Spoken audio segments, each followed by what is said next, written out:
Bom, pessoal, dando continuidade ao nosso estudo do capítulo 18 e 19, onde nós falamos sobre campo e potencial elétrico, agora nós vamos falar sobre linhas de força e campo uniforme. Tá?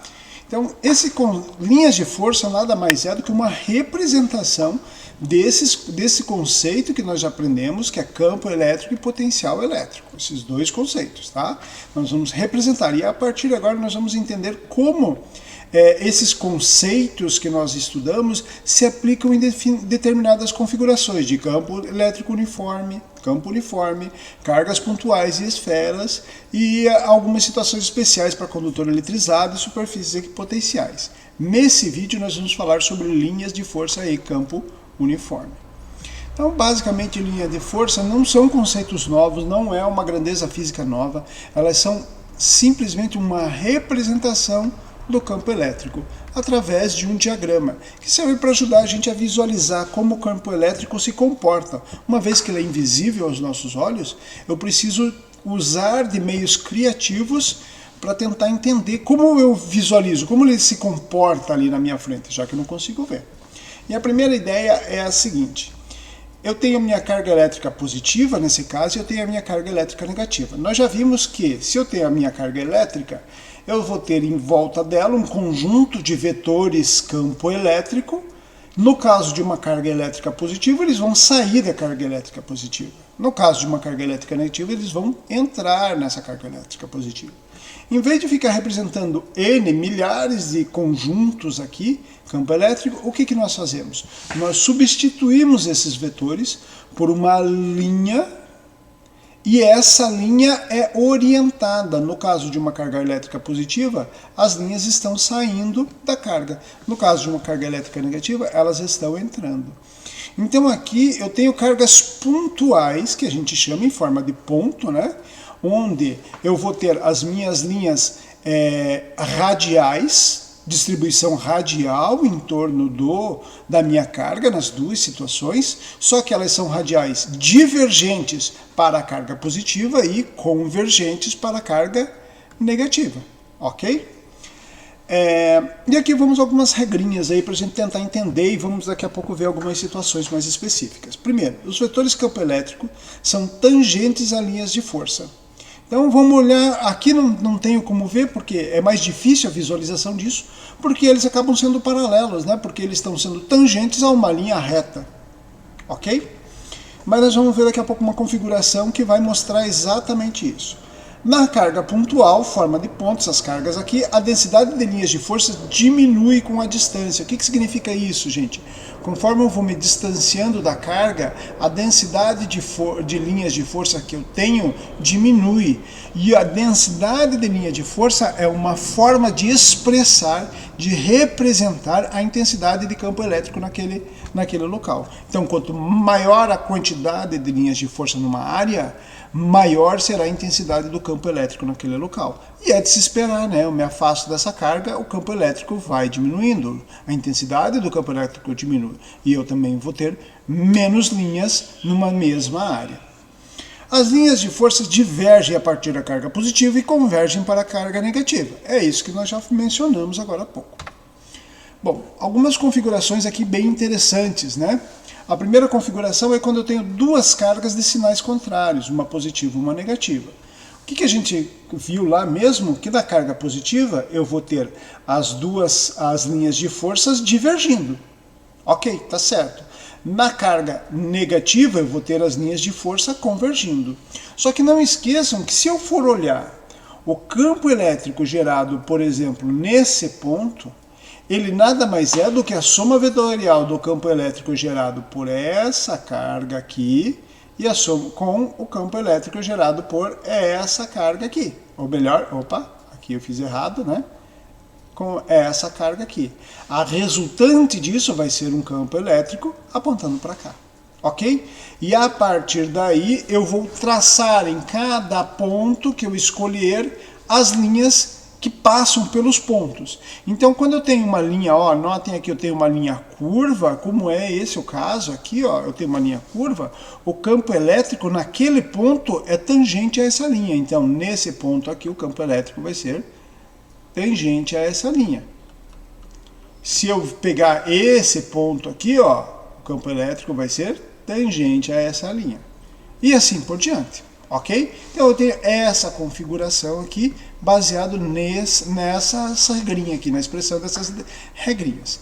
E quando eu coloco duas cargas elétricas de mesmo sinal, duas cargas positivas, o que eu vou ter é que a soma vetorial dos campos elétricos em determinados pontos pode inclusive resultar em campos elétricos igual a zero. Então, se as duas tiverem o mesmo sinal e a mesma intensidade, aqui no meio o campo elétrico é igual a zero. Por sinal, vai ter uma linha aqui em que o campo elétrico, em qualquer ponto que eu olhar dessa linha, o campo elétrico vai ser nulo, vai ser zero. Ok? Mais do que isso, ó, vamos lembrar o que nós já conversamos antes, né? Se eu for olhar aqui numa área desse tamanho aqui, eu tenho uma intensidade de campo elétrico. Se eu for olhar nessa área, mesmo tamanho, a intensidade mudou, porque eu tenho mais linhas. Ok? Bom, e aqui uma outra representação que seria do que nós chamamos de campo elétrico uniforme, que nós já vamos falar melhor um pouquinho sobre isso, tá? Aqui vale também, se vale para cargas pontuais, vale para a esfera, né? Lembrem disso, nós já estudamos sobre o campo elétrico de uma esfera. Fora da esfera, a representação das linhas de força se comportam da mesma forma de uma carga pontual. E daí eu lanço uma pergunta, e dentro da esfera, como que fica a representação das linhas de força? Aqui eu tenho alguns exemplos e eu tenho os vídeos aqui para que vocês possam acessar esses vídeos e algumas configurações de um sistema. Como que é composto? Eu tenho aqui um pequeno potinho de vidro, né? E aqui eu coloco um óleo, sementes, tem gente que faz com várias partículas pequenas, né? Algumas sementes, alguns objetos aí pequenininhos. Então aqui, ó, são dois eletrodos, onde são aplicados potenciais elétricos nesses eletrodos. Eles estão ligados no equipamento onde é aplicada uma diferença de potencial entre eles. Ao aplicar uma diferença de potencial, eu tenho a formação de um campo elétrico. Nesse caso, aqui no meio.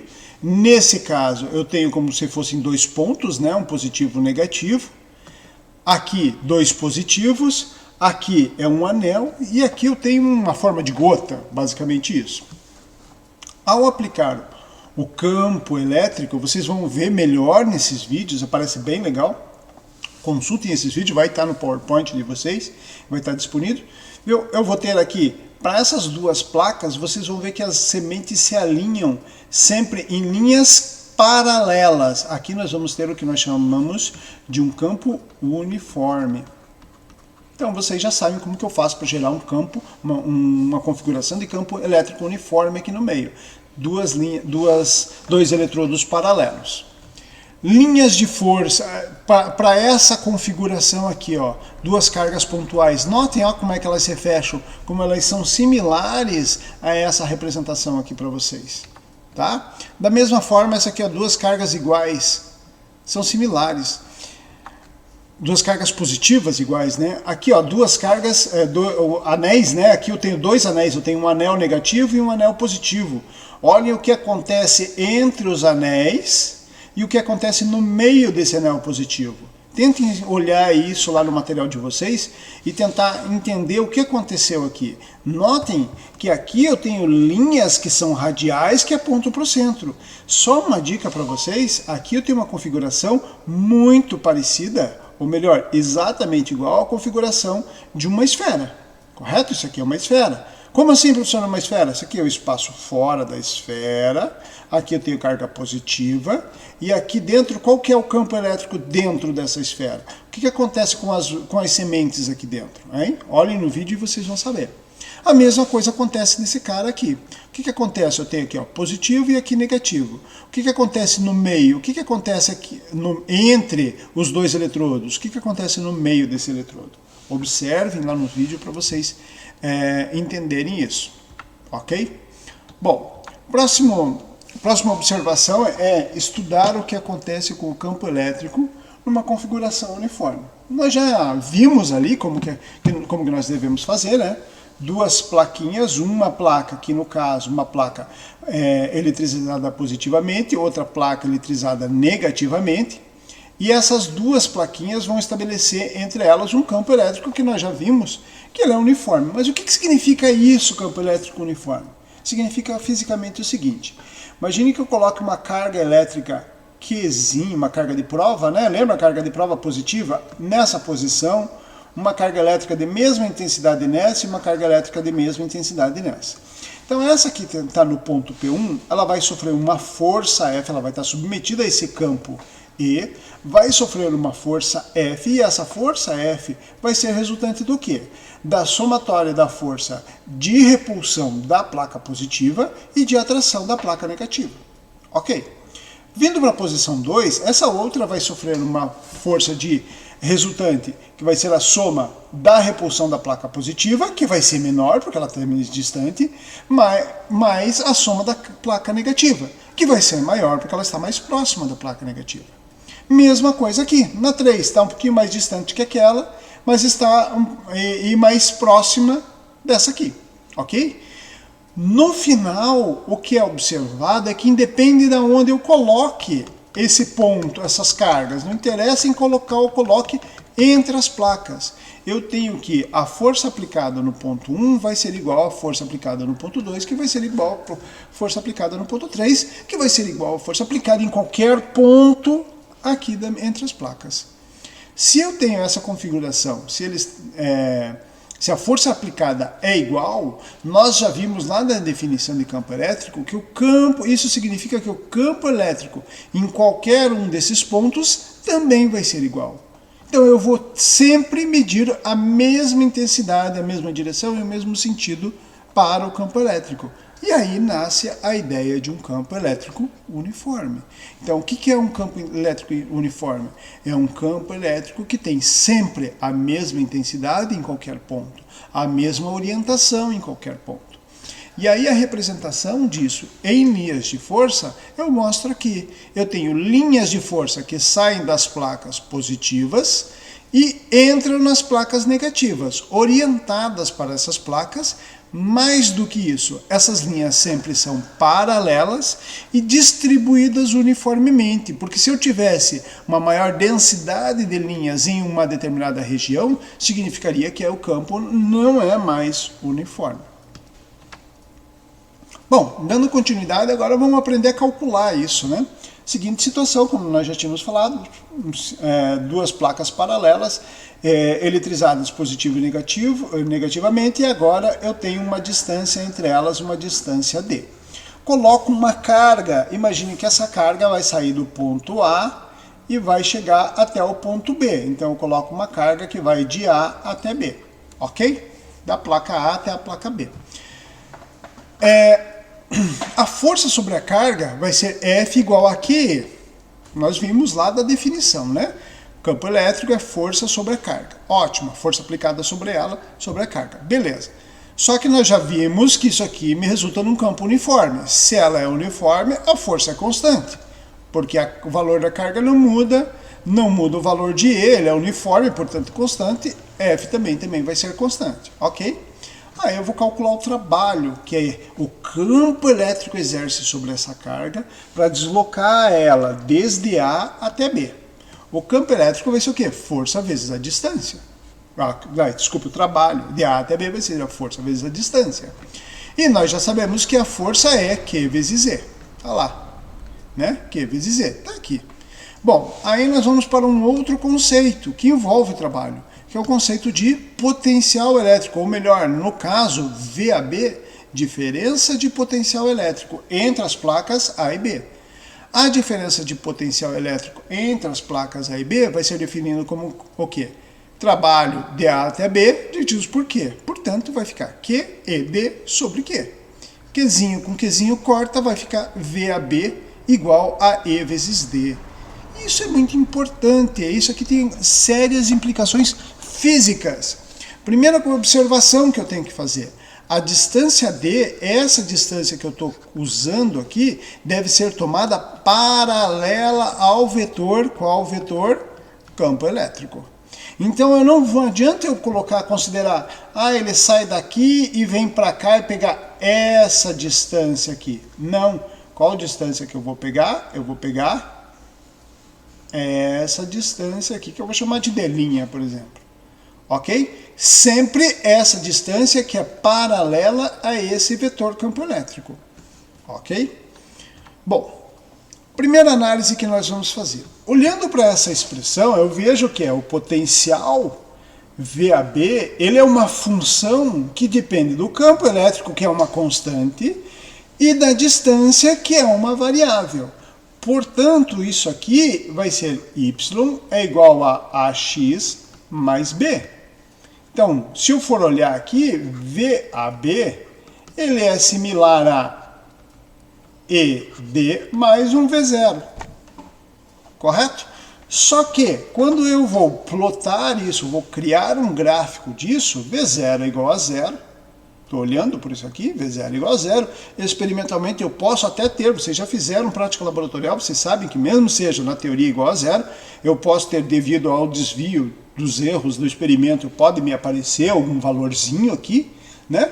Mas o que me importa nessa história aqui é que aqui eu tenho uma função de primeiro grau. Ou seja, o gráfico VAB em função da distância, ele vai ser uma reta inclinada.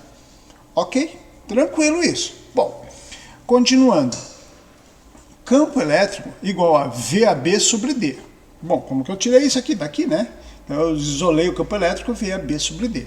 Olhando para isso, eu vou analisar as unidades dessa minha expressão. Eu estou dizendo que o campo elétrico ele vai ser dado quando eu substituir as unidades por volt por metro. Volt divididos por metro. Opa! Então o que eu tenho aqui? Que o campo elétrico ele pode, como nós vimos no sistema internacional, ser expresso em Newton por Coulomb, porque são grandezas do sistema internacional, mas ele também pode ser expresso em volt por metro, que também são grandezas do sistema internacional. Então vocês podem encontrar o campo elétrico nas duas grandezas, ok? Aqui vem uma observação muito importante para vocês. Expressar em volt por metro o campo elétrico pode nos ajudar a ter uma ideia melhor do que estamos falando. O que significa isso, professor? Principalmente no conteúdo que tem no livro de vocês de rigidez dielétrica, que é a capacidade que eu tenho, quantos volts eu preciso para aplicar num determinado meio, para que aquele meio passe de isolante para condutor. Então, quanto maior eu tenho uma determinada distância, por exemplo, 1 metro, se eu disser que ele precisa de 1000 volts, significa que se eu aplicar 1000 volts, ele vai passar a ser condutor. Se eu aplicar 10.000 volts, vai passar a ser condutor. 50.000 volts, ele vai passar a ser condutor. E aí vocês podem, olhando aquele texto, lendo aquele texto, ter uma ideia quando ele fala lá para vocês, por exemplo, sobre a diferença de potencial entre nuvens, ou a diferença de potencial entre uma nuvem e a Terra. É simplesmente você pega a distância entre as... Sabendo a diferença de potencial, ou para medir essa diferença de potencial, você pega a distância entre a nuvem e a Terra, a gente sabe, uma distância média, dependendo do tipo de nuvem, correto? Pega qual é a rigidez elétrica, ou quantos volts precisa aplicar para cada metro no ar, no caso, se estiver em época de chuva úmido, e vê a distância e você vai saber qual é o potencial aplicado, foi aplicado entre a nuvem e a Terra. Tá? Então ele ajuda para muita coisa utilizar essa unidade. E as duas estão corretas. Ok? E aí uma análise que nós fizemos no vídeo anterior sobre as linhas equipotenciais. Lembra? Nós falamos sobre linhas equipotenciais, são linhas que têm o mesmo potencial. Então, olhando para na nossa configuração agora de placas paralelas, o que nós vemos? Nós falamos já, né, que o potencial, o E é constante nesse caso, né, nesse sistema de placas paralelas, e varia com a distância. Significa que não interessa onde eu esteja, se a distância daqui até aqui tem que ser linear, tem que ser paralela ao campo elétrico, né? A distância daqui até aqui é que vai me definir o valor do potencial aplicado. Então significa que ao longo dessas linhas tracejadas aqui, eu tenho o mesmo potencial. Claro, esse potencial é diferente desse, é diferente desse, mas eu tenho o mesmo potencial elétrico. A mesma coisa acontece aqui no meio. Eu posso traçar uma linha aqui, ó, eu vou ter um outro potencial elétrico. E aí eu pergunto para vocês, aonde eu tenho um potencial maior, mais próximo? Vou colocar aqui, ó, nesse ponto 1, que é mais próximo da placa A, ou nesse ponto 2, que é mais próximo da placa B? Deixo essa pergunta para vocês. Ok? Então, no próximo vídeo, nós damos continuidade ao nosso capítulo 18 e 19. Até!